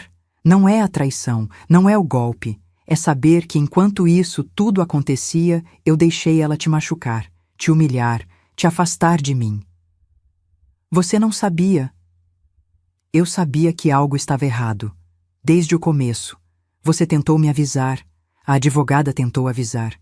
Meu instinto gritava. Mas eu ignorei tudo porque eu queria acreditar que tinha encontrado o conto de fadas. Ele sentou no chão. Literalmente. Encostou na parede e desabou. Mãe, como eu conserto isso? Como eu olho no espelho depois de tudo que fiz? Sentei ao lado dele no chão. Algo que meus joelhos reclamaram, mas ignorei. Você não conserta o passado. Você constrói um futuro diferente. E você já começou. Está me ajudando. Está enfrentando. Não é suficiente. Vai ser. Quando tudo isso acabar, vai ser suficiente. Ficamos ali, sentados no chão da sala, mãe e filho, até de madrugada. Conversamos sobre tudo. Sobre o pai dele, meu marido, que morreu sem ver o homem que Ricardo se tornou. Sobre a empresa. Sobre sonhos que tivemos e perdemos pelo caminho. E sobre vingança. Mãe, eu quero fazer mais do que expor eles. Quero que doa. Vai doer. Acredita em mim. Não, quero que doa mais. Ele me olhou e vi algo perigoso ali. Quero que eles percam tudo, não só a reputação, não só a empresa, tudo. Foi quando tive a ideia. Ricardo, você tem acesso aos contratos internacionais deles? Tenho. Por quê? Porque se eles estão devendo 95 milhões, os credores internacionais não sabem que a empresa está falida. Se soubessem, pediriam liquidação imediata. E se alguém avisasse esses credores? Exatamente. Ligamos para Letícia. Mesmo sendo 2 da manhã, ela atendeu no 3º toque. Isso é legal? Ricardo perguntou. Se for informação verdadeira, documentada e enviada anonimamente, não é crime, é apenas transparência de mercado. Na semana seguinte, 3 bancos internacionais receberam pacotes com documentos financeiros reais do Grupo Monteiro, balanços, dívidas, provas de fraude fiscal. Sr. Campos conseguiu enviar sem deixar rastros. 10 dias depois, começou. Primeiro, foi um banco suíço pedindo auditoria imediata. Depois, um fundo americano exigindo reunião de emergência. Então, fornecedores europeus suspendendo contratos. Evandro entrou em pânico. Cristiane começou a vender joias. Fabiana ficou nervosa. Ricardo percebia pelos telefonemas constantes com a mãe. Pai tá pirando. Diz que alguém vazou informações confidenciais.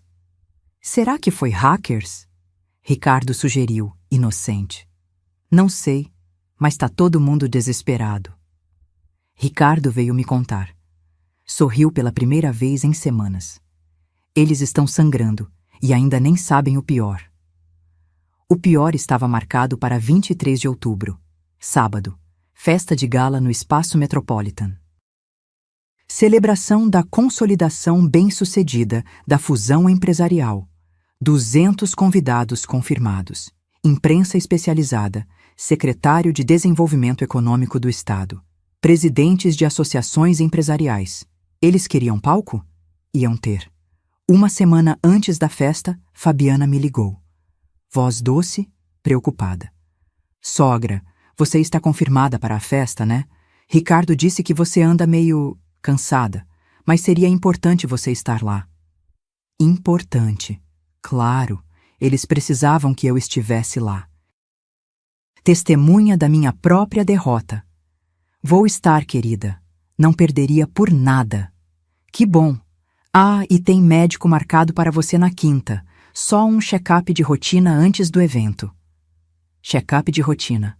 Mais um laudo falso sendo preparado. Vou sim. Obrigada por cuidar tão bem de mim. Ouvi o sorriso venenoso dela através do telefone. É meu prazer, sogra. A gente é família, né? Família. A palavra que eles usaram para me destruir. Quinta-feira cheguei na Clínica Santorini. Doutor. Tavares me recebeu com aquele sorriso oleoso. Dona Dalva, como está? Vamos fazer uns examinezinhos rápidos. Exames que eu sabia que seriam manipulados, mas fiz. Respondi às perguntas dele. Fingi confusão quando ele pediu para eu repetir sequências de números. Interessante.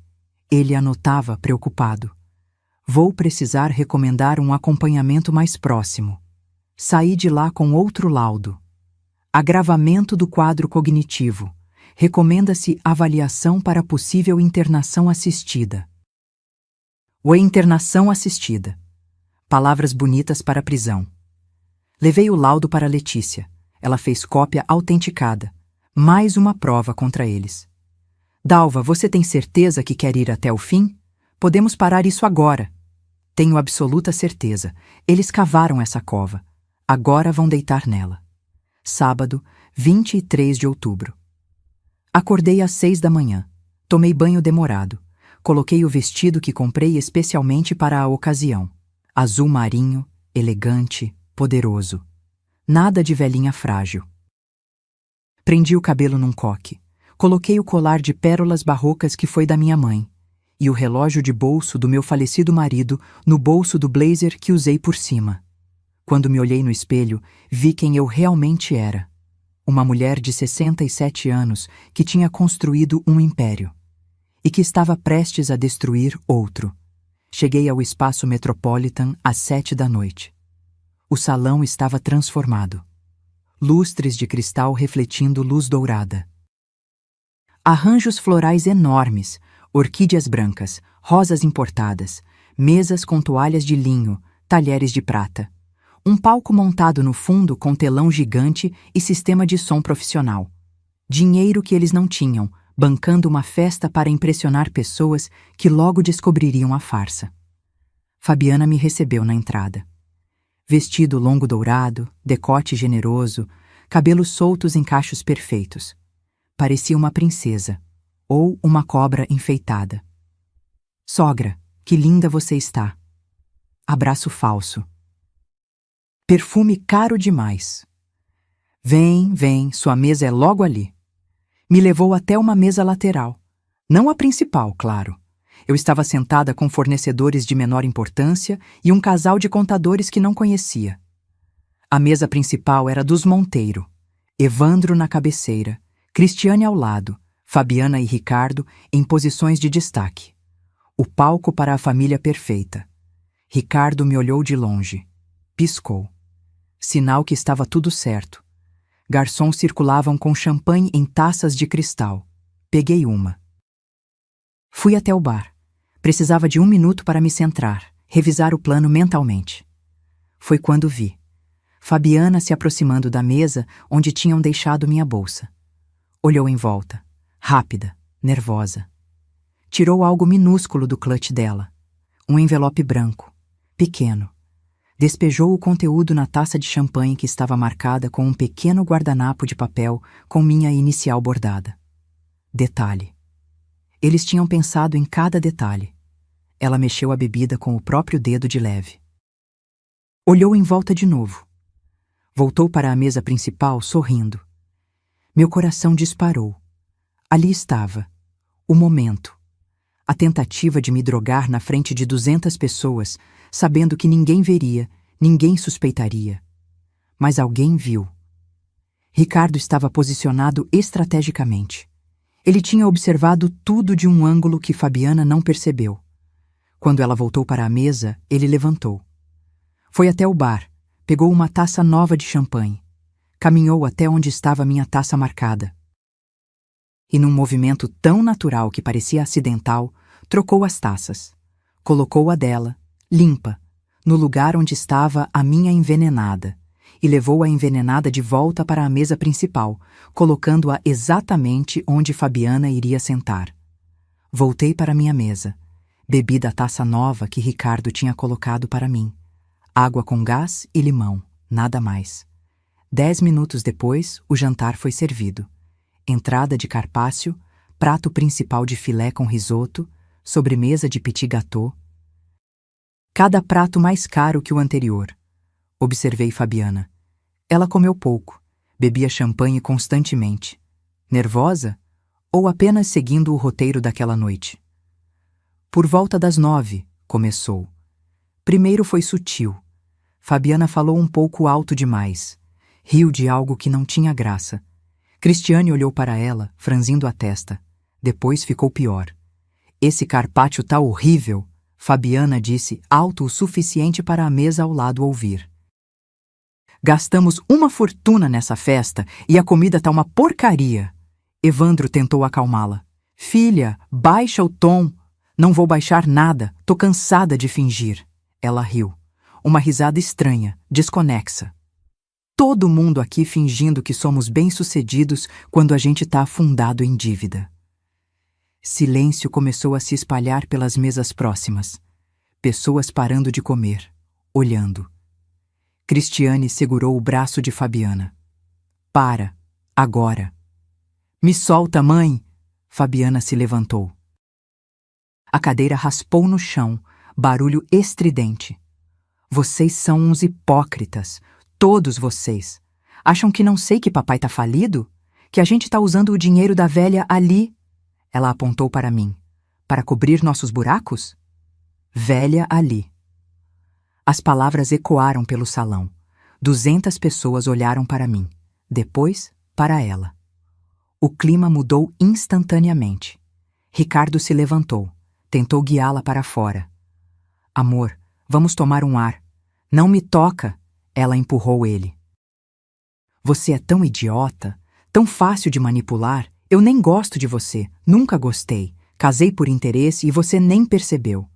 Gaspes pelo salão. Cristiane tinha ficado branca, Evandro vermelho. Fabiana continuou, as palavras saindo sem controle, sem filtro. A gente planejou tudo, desde o começo. Conhecer você, casar, fundir as empresas, declarar sua mãe doida e ficar com tudo. Foi tudo um plano. E funcionou. Vocês são todos tão burros. Ela riu de novo, histérica, cambaleou. Um investidor importante se levantou e saiu. Depois outro. Depois mais 3. Cristiane finalmente conseguiu segurar Fabiana. Alguém chama o médico. Ela não está bem. Mas era tarde demais. As comportas tinham se aberto e Fabiana continuava vomitando verdades. E o Rodrigo é melhor que você na cama. Muito melhor. A gente transa no apartamento dele toda terça e quinta, enquanto você acha que eu tô na academia. Ricardo estava parado, congelado, fingindo choque, mas eu via seus olhos, frios. Calculados, esperando o momento certo. Evandro tentou tomar o controle. Subiu ao microfone. Peço desculpas a todos. Minha filha não está se sentindo bem. Algum problema com a medicação. Vamos fazer uma pausa. Pausa nada! Ricardo subiu ao palco. Tirou o microfone da mão do sogro. Já que estamos expondo verdades, vamos expor todas. O salão silenciou completamente. Ricardo olhou para mim. Acenou. Era o sinal. Senhor. Campos, que estava disfarçado de garçom, acionou o sistema de projeção que tínhamos hackeado 2 horas antes. A tela gigante acendeu. Primeiro documento. Balanço real do Grupo Monteiro. Dívidas. 95 milhões de reais. Murmúrios pelo salão. Investidores pegando celulares. Segundo documento. Cronograma de interdição. Projeto DR Dalva Ribeiro. Com cada etapa detalhada. Falsificação de laudos. Suborno de médicos. Internação forçada. Silêncio de morte. Terceiro documento. Mensagens entre Fabiana e Rodrigo. As que falavam sobre usar Ricardo, sobre o divórcio planejado, sobre vender as ações que seriam roubadas de mim. Uma jornalista na segunda mesa começou a gravar no celular. Quarto documento. Contrato de pagamento ao Dr. Tavares. 50 mil reais por laudo falso. O médico que estava presente como convidado levantou e correu para a saída. Não conseguiu. Seguranças, contratados por nós, bloquearam as portas. Ricardo começou a falar. Voz clara, firme, raiva contida transformada em palavras precisas. Senhoras e senhores, durante 3 anos eu fui usado, manipulado, transformado em ferramenta para destruir minha própria mãe. A mulher que construiu uma empresa honesta, que trabalhou 40 anos com dignidade, ia ser declarada louca, internada, roubada. Ele apontou para Evandro. Esse homem pesquisou minha família como quem pesquisa uma empresa para comprar. Plantou a filha dele no meu caminho.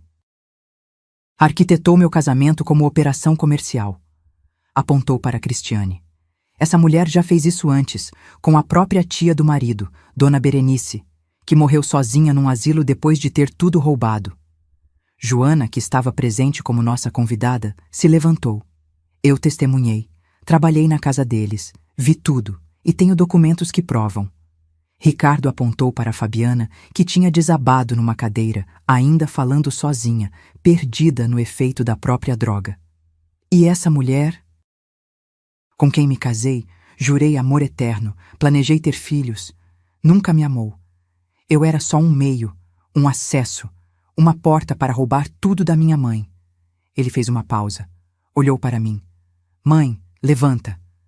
Levantei.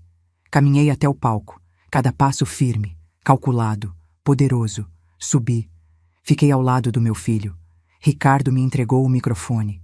Olhei para aquelas 200 pessoas, para os Monteiro destruídos, para Fabiana babando, incoerente, para os investidores horrorizados, para a da imprensa gravando tudo, e falei: meu nome é Dalva Ribeiro, tenho 67 anos, e por 40 anos construí uma empresa com as minhas próprias mãos. Minha voz saiu firme, clara, sem tremor. Muitos de vocês aqui devem estar pensando: como uma mulher de 67 anos deixou isso acontecer? Como não percebeu? Como foi tão ingênua? Fiz uma pausa. Olhei diretamente para Evandro, que estava lívido. Por que eu cometi o erro de acreditar que família era sagrado? Que quando seu filho se casa, você abraça a nova família dele, que pessoas que sentam na sua mesa, que comem do seu pão, que olham nos seus olhos, têm um mínimo de decência. Cristiane tentou se levantar. Senhor Campos a impediu. Delicadamente, mas firmemente. Durante 2 anos, fui sistematicamente humilhada, afastada da minha própria empresa, colocada em cantos de mesas como se fosse um móvel velho que ninguém quer mais, mas tem pena de jogar fora. Fui chamada de velhinha, de empresinha, de simples. Tudo disfarçado de gentileza, tudo envenenado com sorrisos. Apontei para a tela, onde ainda projetavam os documentos. Mas o pior não foi a humilhação. Foi a traição médica. Fui levada a médicos que falsificaram meus exames, que escreveram que eu tinha declínio cognitivo, que recomendaram minha internação. Tudo pago, tudo planejado, para me declararem incapaz e roubarem tudo que construí. Uma mulher na plateia começou a chorar. Reconheci ela, dona de uma empresa de cosméticos, também viúva, também no ramo há décadas. O plano era simples: me drogar hoje, na frente de todos vocês. Fazer parecer que eu estava confusa, desorientada. Depois, nos próximos dias, usar isso como prova final da minha incapacidade, pedir interdição judicial, me internar numa clínica psiquiátrica e me medicar até eu realmente não saber mais quem eu sou. Silêncio absoluto. Só o som de Fabiana murmurando algo ininteligível no fundo. Mas acontece que eu não sou a velhinha frágil que eles achavam. Eu sobrevivi à morte do meu marido. Sobrevivi a 40 anos num mercado que não respeita mulheres. Sobrevivi a crises econômicas, a fornecedores desonestos, a clientes que tentaram me passar a perna. Minha voz ficou mais dura. E quando percebi o que estava acontecendo, eu fiz o que sempre fiz. Investiguei, juntei provas, contratei os melhores profissionais e arquitetei a queda deles com a mesma precisão que eles arquitetaram a minha. Olhei para Ricardo, meu filho, que eles também usaram, também manipularam, descobriu a verdade a tempo, e juntos nós viramos o jogo. Ricardo pegou o microfone de volta. A bebida que minha esposa colocou droga, um coquetel de benzodiazepínico com relaxante muscular, era para minha mãe. Mas eu troquei os copos. E agora vocês estão vendo o resultado. Uma mulher falando sem controle, revelando segredos, expondo o plano inteiro. Porque a verdade, quando você tira os filtros, sempre aparece. Ele fez um sinal. As portas se abriram. 3 homens entraram. 2 policiais federais e um promotor que Letícia tinha contatado dias antes. Evandro Monteiro, Cristiane Monteiro, Fabiana Monteiro Ribeiro e Doutor. Armando Tavares estão sendo presos neste momento por estelionato, falsidade ideológica, falsificação de documento particular, associação criminosa e tentativa de cárcere privado através de internação fraudulenta. Os policiais se aproximaram. Evandro tentou protestar. Isso é um absurdo. Vocês não podem. Podemos e vamos, o promotor interrompeu. Temos 72 horas de gravações legalmente obtidas através de ordem judicial. Temos depoimentos de 7 ex-funcionários. Temos laudos médicos contraditórios e provas de pagamentos ilícitos. Vocês vão responder por tudo. Cristiane finalmente quebrou. Começou a chorar. Lágrimas de crocodilo. Dalva, pelo amor de Deus, pensa no seu neto, no filho que a Fabiana ia te dar. Fabiana estava tomando anticoncepcional escondido, Ricardo disse, gelado. Encontrei a cartela. Ela nunca quis ter filho comigo, era só mais uma mentira. Algemas nos pulsos de Evandro, depois Cristiane. Doutor Tavares tentou correr, foi contido. Fabiana mal conseguia ficar em pé, foi carregada por uma policial feminina. Enquanto os levavam, a jornalista da segunda mesa levantou. Dona Dalva, a senhora vai processar civilmente também? Olhei para Letícia, que estava na entrada. Ela acenou. Sim, processo de danos morais no valor de 12 milhões de reais, e a fusão empresarial está sendo desfeita judicialmente neste exato momento. Minha empresa volta a ser completamente minha. E os ativos do Grupo Monteiro que foram misturados com os meus serão penhorados para cobrir as dívidas que eles têm. Outro jornalista. O Grupo Monteiro vai falir? Vai. E os credores internacionais já foram notificados da situação real da empresa. Os processos de cobrança devem começar na segunda-feira. A jornalista de novo. E o seu filho? Como fica o casamento? Ricardo se aproximou do microfone. Estou entrando com pedido de divórcio por justa causa na segunda-feira. Adultério comprovado, casamento fraudulento desde o início. Não quero nada que veio dela. Só quero distância. Ele olhou para mim. E quero reconstruir a relação com minha mãe, que eu quase destruí por cegueira, por arrogância, por achar que sabia mais que ela. Desci do palco. Ricardo desceu comigo. Os convidados abriram caminho. Alguns aplaudiram, outros apenas olhavam, chocados. Na saída, a empresária de cosméticos que tinha chorado me parou. Dona Dalva, obrigada. Obrigada por mostrar que a gente não precisa aceitar ser tratada como descartável só porque ficamos mais velhas. Abracei ela. Nunca aceite. Nunca. Nos meses seguintes foi guerra jurídica, mas guerra que já estava ganha. Evandro, Cristiane e Dr. Tavares foram condenados. 3 anos de prisão em regime semiaberto para Evandro e Cristiane. 5 anos para o médico por ter feito isso múltiplas vezes com outros pacientes. O Conselho de Medicina descobriu mais 6 casos.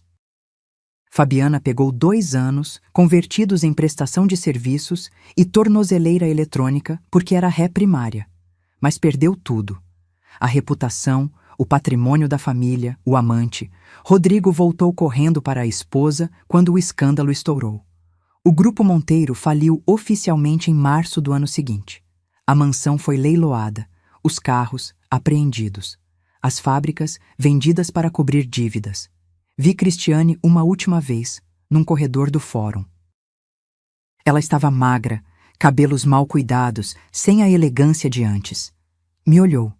Abriu a boca para falar algo, mas não saiu som.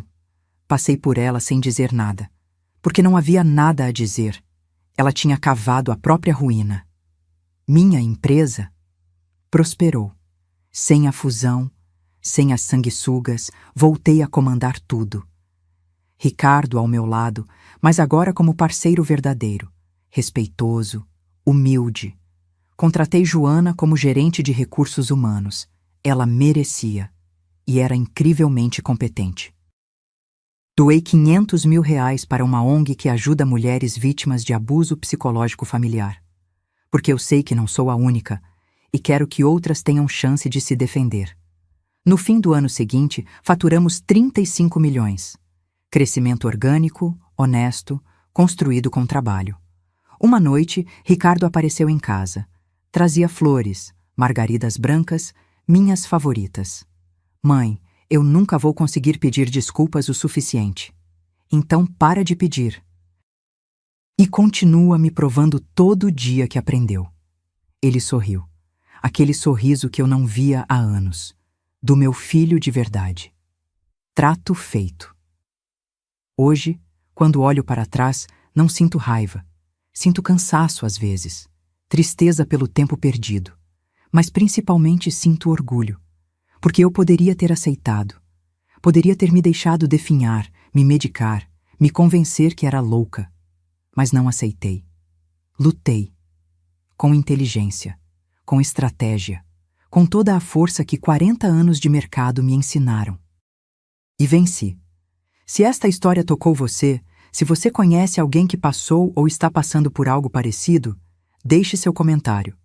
Conte de onde você está assistindo e se inscreva no canal, porque histórias de resistência, de mulheres que não aceitam ser apagadas, precisam ser contadas, precisam ser ouvidas, para que outras saibam, você não está sozinha e você pode sim virar o jogo, porque a idade não é fraqueza, é experiência, é estratégia, é poder.